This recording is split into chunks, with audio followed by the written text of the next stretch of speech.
Good morning students. हम बेटा bee hive की जो 9th क्लास है उसकी कुछ जो पोएम्स है रीड आउट कर रहे थे। हमारी पांच पांच जो पोएम्स है, कविता है, वो रीड आउट हो चुकी है। The road not taken, wind, rain on the roof, lake of the isle Innisfree, elegy of the Northland. इस वीडियो में हम पोएम रीड आउट करने वाले हैं no man are for James Kirkup की। ठीक है, ये 6th पोएम है। ये जो कविता है कवि ने 1940 के दौरान लिखी हुई है, जब कोल्ड वार चल रहा था, कॉलोनियल सिस्टम ख़त्म हो रहा था कि जिन देशों ने दूसरे देशों को गुलाम बना कर रखा था वो अब धीरे धीरे आज़ाद हो रहे थे। जैसे आपको पता है कि 1947 में इंडिया भी आज़ाद हो चुका था। तो कवि यहाँ पर एक बहुत स्ट्रॉन्ग मैसेज जो है कन्वे कर रहा है कि देखो, लड़ाई युद्ध में कुछ भी नहीं रखा, वो सिर्फ एक दबाई है।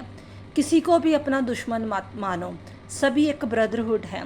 सभी को अगर आप ध्यान से देखो, चाहे आपको लगता है उसकी ड्रेस में, उसकी यूनिफॉर्म में, उसके जो रंग रूप में, उसकी कल्चर में या उसकी भाषा में वो डिफरेंट है, बट बेसिक देखो, उसके फिज़िकल फीचर देखो, आँख नाक कान देखो या फीलिंग्स देखो कि दुख सुख जो खुशी है वो सेम ही है।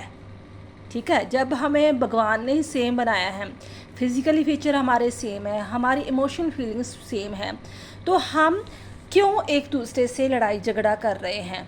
क्यों हम अपने ही भाई बंधु को दुश्मन मान रहे हैं? तो हमें सभी इस चीज़ को बुलाकर एक यूनिवर्सल ब्रदरहुड की फीलिंग्स लेकर आनी चाहिए। कवि कहता है, Remember, no men are strange, no country is foreign, beneath all the uniform is single body, breast like ours, the land our brothers walk upon, is earth like this in which we all shall lie। ये बात याद रखो कि कोई भी देश, कोई भी अजनबी नहीं है, ना तो कोई अजनबी है ना कोई देश अजनबी है, चाहे अलग अलग यूनिफॉर्म पहनी हुई है। जब वो लड़ाई झगड़ा कर रहे थे, वर्ल्ड वार चल रहा था, सेकंड के बाद कोल्ड वार चल रहा था, तो लेकिन वो सभी एक ही जैसे है। ठीक है, उनके यूनिफॉर्म के अंदर सभी एक ही जैसे हैं। They too aware of sun air and water are fed by the peaceful harvest by was a long winter starve, their hands are sobers and in their lines we read a labour not different from our own. जैसे हम हवा, पानी, सूरज की रोशनी को, भूख प्यास को सभी को महसूस करते हैं, उसी तरह ही दूसरी लैंड वाले भी, उस दूसरे देश के लोग भी सेम वैसे ही महसूस करते हैं। Remember they have eyes like our that wake और sleep and strength that can be won by love in every land is common life that all can recognise and understand. ये बात याद रखो कि हम फिज़िकली फीचर हमारी एक जैसी, हम एक जैसे देखते हैं, सोते हैं, स्ट्रेंथ वगैरह फील करते हैं, तो हमें एक जैसी हमारी भगवान ने पहचान बना कर रखी है। Let us remember whenever we are told to hate our brother, it is ourselves that we shall dispose, betray, condemn, or remember we who take arms against each other। ये बात हमेशा याद रखो, जब हम कहते हैं कि फ़लाना देश हमारा दुश्मन देश है, जब उसके लोग हमारे दुश्मन हैं, तो पहले हम अपने अंदर ही नफ़रत की फीलिंग्स भर रहे हैं। तो कोई हम दूसरे के ख़िलाफ़ अगर हम हथियार इकट्ठे कर रहे हैं तो वो भी हमारे खिलाफ़ इकट्ठे करेंगे, ऐसे दुश्मनी पैदा होगी, प्यार नहीं बढ़ेगा। तो हमें ये चीज़ें ख़त्म करनी चाहिए। It is a human earth that we defied our hells of fire and dust, outrage of innocence of air that is everywhere our own. Remember no man are foreign and no countries are strange. याद रखो कि हमने अपनी धरती को लड़ाई झगड़े में, दुश्मनी में गंदा कर दिया है, तो उसी में गंदगी में हम सांस ले रहे हैं। ठीक है, हमने खुद ही अपने लोगों को तबाह किया है, खुद ही हमने इन्वायरमेंट को गंदा किया है, तो उसमें ही फिर हमें मजबूरी में सांस लेनी पड़ रही है। तो हमें ये सारा कुछ ख़त्म करके एक ब्रदरहुड, यूनिवर्सल ब्रदरहुड की फीलिंग्स को क्रिएट करना चाहिए, क्योंकि ये एक बेसिक है, प्रिंसिपल है कि कोई भी अजनबी नहीं होता अगर आप उसे ब्रदरहुड की फीलिंग्स को अनुभव करोगे। तो इसका थीम देखते हैं हम। अगर बेटा कोई भी क्वेश्चन आ जाता है कि आपको थीम की अंडरस्टैंडिंग है, तो आप थीम के अकॉर्डिंग क्वेश्चन को अटैम्प्ट कर देते हो, तो एग्जामिनर कभी भी क्वेश्चन गलत नहीं करता। इस चीज़ को हमेशा ध्यान में रखना। अगर वो 4 नंबर 6 नंबर से ऐसे बड़े लॉन्ग क्वेश्चन वगैरह आते हैं। तो थीम को अंडरस्टैंड कर लिया, कविता को पढ़ लिया, तो आप हर क्वेश्चन को अटैम्प्ट कर सकते हो। थीम क्या है? The poem stress on the concept of universal brotherhood and equality without any prejudice.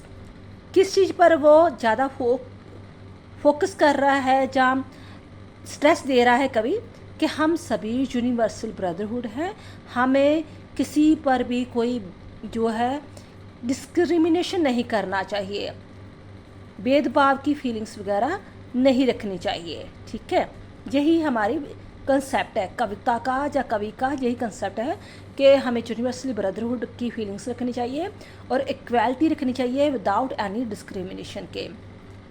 कोई कास्ट, क्रीड, रिलीजन, भाषा के आधार पर कोई प्रेजुडिस ना हो। आप डिस्क्रिमिनेशन वर्ड भी लिख सकते हो यहाँ पर। ठीक है, discrimination. The poem was composed in the late of 1940 when the colonial era was withering and the entire colonial world was revolting against the oppressor।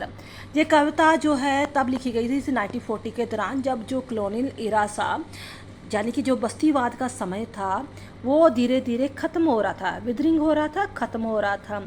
तो सारे कॉलोनियल, जैसे हमारा इंडिया भी इंक्लूड था, वो अप्रेसर के खिलाफ विद्रोह कर रहे थे। अप्रेसर जिन्होंने देश को गुलाम बना कर रखा था, जैसे इंडिया को गुलाम किसने बनाया था? इंग्लैंड वालों ने। ठीक है ना। तो हमारे देश में भी तो हिंदी में इतनी कविताएं लिखी हुई है, जैसे झांसी की रानी वाली, या कुछ और भी काफ़ी है। The poet stress on the fertility of the distinction but based on the caste, colour, creed and the nationality. कवि कहता है कि जो हम कास्ट, क्रीड या नेशनलिटी के आधार पर जो डिस्ट्रक्शन करते हैं, डिस्क्रिमिनेशन करते हैं, भेदभाव करते हैं, वो बिल्कुल गलत है। All territories are man made and divided brother who are human beings with the same needs and the sufferings. जितने चाहे ट्रेटरीज है, चाहे इंडिया है, इंग्लैंड है, कनाडा है, ठीक है, कोई भी देश वगैरह है, तो वो किससे बना हुआ है? लोगों से बना हुआ है ना, लोगों से बटा हुआ है। सेम ही सभी की ज़रूरतें सेम है, खाने की, पीने की, और दुख सुख सभी का सेम ही है। तो हम किस लिए फिर भेदभाव कर रहे हैं? क्यों डिस्ट्रिक्शन, जो हम डिस्क्रिमिनेशन वगैरह की फीलिंग्स को बढ़ावा दे रहे हैं? ये तेरा देश है, जो मेरा देश है। We all depend on the same source of survival and और government by the same human emotions. हम जब सर्वाइव करते हैं, रोटी, कपड़ा, मकान, जो कुछ भी रिसोर्सेज है, तो सभी लोगों की सेम नीड्स वगैरह है, चाहे वो अमेरिका में बैठा हो, चाहे वो इंडिया में बैठा हो, रिसोर्स सेम है सभी के। तो जो जिनकी सरकारें चलती हैं, जो भी सरकारें चला रही है, रूल रेगुलेशन बना रही है, ठीक है ना, उनकी फीलिंग्स, इमोशन की ह्यूमन ही चला रहे हैं, कोई रोबोट थोड़ा चला रहे हैं, तो वो भी सेम फीलिंग्स वगैरह है। Whoever instigates us to hate our brothers is filling us with hatred for our own selves. War can never do any good। कहता है कि वो कौन लोग हैं जो हमारे मन के अंदर, हमारे दिलो दिमाग में नफ़रत की फीलिंग्स भरते हैं, तो हमें उस पर चेतन रहना चाहिए, अवेयर रहना चाहिए। तो क्योंकि युद्ध जो किसी भी फील्ड में, जो किसी भी हाल में सही नहीं होता, किसके इसका जानी माली नुकसान ही होता है, कभी भी इसका कोई लाभ नहीं हुआ। It will only cause destruction in the world. इसने हमेशा ही लोगों में, दुनिया में क्या फैलाई है? तबाही। ठीक है ना। We need to stop and reflect on the destruction caused in the world when we pick up weapons against one another. हमें युद्ध को बंद करना चाहिए, क्योंकि दूसरों के खिलाफ हथियार नहीं उठाने चाहिए। क्यों ये चीज़ें तब बोली जा रही थी जब पता नहीं चल रहा था कि शायद तीसरा वर्ल्ड वार हो जाए। 2 वर्ल्ड वार हो चुका था, तबाही हो चुकी थी। अब 40 साल जो कोल्ड वार में बचा हुआ था, पूरी दुनिया एक बंधी हुई थी, फिर पता नहीं अब कब तीसरा युद्ध हो जाना था। तो कवि यही मैसेज कन्वे कर रहा था कि युद्ध का कोई सलूशन नहीं है, कोई हल नहीं है, ये सिर्फ तबाही मचाता है। हमें हथियार को छोड़ देना चाहिए, डिसआर्मेंट करना चाहिए, यानी कि निशस्त्रीकरण करना चाहिए। हमें हथियार नहीं अपनाने चाहिए। हथियारों, ये भी एक लहर चली थी ना डिसआर्ममेंट, कि हाँ हथियार नहीं अपनाने। अब साइन करो कि हमने देश में कभी अपने न्यूक्लियर बम बनाने नहीं, हमने हथियारों को इकट्ठा करना ही नहीं है। James Kirkpatrick reminds us that the man-made differences are the senseless and we must bring down the walls that separate nations and people. Under every uniform is the same human body, some human feelings, love, hatred, misery, compassion. When we wage war against other, we only end up killing the innocent and abusing the purity of his the planet. James Kirkup हमें ये याद दिलाता है कि देखो ये युद्ध करना डिफरेंस करना है एक बेवकूफ़ी की बात है कि हम कहें कि ये तेरा देश है ये मेरा देश है ये बिल्कुल नहीं, ऐसा कुछ नहीं करना चाहिए। चाहे मैं इंडिया की यूनिफॉर्म में पाकर लड़ रहा हूँ या दूसरा कोई दूसरी यूनिफॉर्म में लड़ रहा है, तो उस यूनिफॉर्म के अंदर तो सेम ही पर्सन है ना, उनकी अपनी फैमिली है, अपनी बैकग्राउंड है, फीलिंग्स है, इमोशंस है, कंपैशंस है, ठीक है ना। तो हमें ऐसा एक दूसरे के साथ खिलाफ नहीं लड़ना चाहिए। कहते हैं ना कि जब फौजी किसी देश के हथियार डाल दे कि हमने नहीं लड़ना, तो देश के नेता भी हमें नहीं लड़ा सकते, ठीक है ना। वो हमें कठपुतलियों की तरह नचाते हैं बस। We only end up killing the innocent. हम क्या करते हैं, सिर्फ एक इनोसेंस लोगों को मारते हैं युद्ध के नाम पर, और जो अपनी प्योरिटी प्लानट है हमारी, इतनी शुद्ध धरती है, उसे हम गंदा कर रहे हैं। The dust and the smoke caused by war weapons pollute the very air we are breathing. हमने अपनी धरती को युद्ध कर कर के इतना गंदा कर दिया कि उसमें अब ब्रेथ लेना, सांस लेना भी मुश्किल हो रहा है। अब इसके और इम्पोर्टेंट क्वेश्चन देख लो। अगर आपने थीम अच्छी तरह समझ लिया है, आपने एक्सप्लेनेशन देख ली है, तो आपके कोई भी क्वेश्चन आए आप अटैम्प्ट कर सकते हो। जैसे क्वेश्चन आया था, बिना तो all uniform, what uniform do you think the poet is speaking about. किस यूनिफॉर्म की बात कर रहे हैं, तो यही है ना कि हमारे चाहे मल्पी यूनिफॉर्म अलग अलग है, कहने का भाव हमारे कलर, नेशनलिटी, ट्रेडिशन, लैंग्वेज बेशक अलग है, लेकिन उस यूनिफॉर्म के अंडर जो हमारी फीलिंग्स है, जो कुछ भी है, वो सेम ही है। ह्यूमन बॉडी फिजिकली और इमोशंस सेम वगैरह ही है। How does the poet suggest that all people on the earth are the same? को हमारी फिजिकली और जो इमोशनल फीलिंग्स सेम करा है। Find 5 ways in which we all are alike. Pick out the words. No man are the strange. No country is foreign. A single body embrace. We walk on the same land like brothers. We shall die on the same land like brothers. ये 5 संकेत हैं जहाँ पर हमें ये दर्शाते हैं कि दुनिया के किसी भी कोने में बसे हुए हैं, लेकिन हम सेम ही हैं। How many common features can you find stanza, sun, air, water, harvest, winter, hands, labour, ये सभी दुनिया में सेम ही पाए जाते हैं। Whenever we are told to hate our brother, when do you think this happen, why, who tells us, should we do as we are told as such a time, what does the poet say? We are told to hate our brother when countries are at war. हम कब नफ़रत करने लगते हैं दूसरे देशों को? हमें पहले एक दूसरे के कोई मतलब नहीं था। सोशल मीडिया में हम एक दूसरे को लाइक्स देते हैं, कमेंट करते हैं, हमें कोई पता नहीं होता है वो किस देश का है, ठीक है ना। लेकिन जब वार वाली सिचुएशन क्रिएट होती है, तो नेता लोग ही हमारे दिलो दिमाग में एक नफ़रत क्रिएट कर देते हैं। फिर हमें आइडेंटिटी करनी शुरू कर देते हैं, अच्छा भी ये हमारे देश का है, ये दूसरे देश का है, तब ये चीज़ें शुरू हो जाती है। Country wage war against one another for the greed. They fight over the territory, natural resource, or the many meanings. Less difference that can be peacefully resolved. Man is an inflated ego and a false sense of the protecting their motherhood make them fight with the another.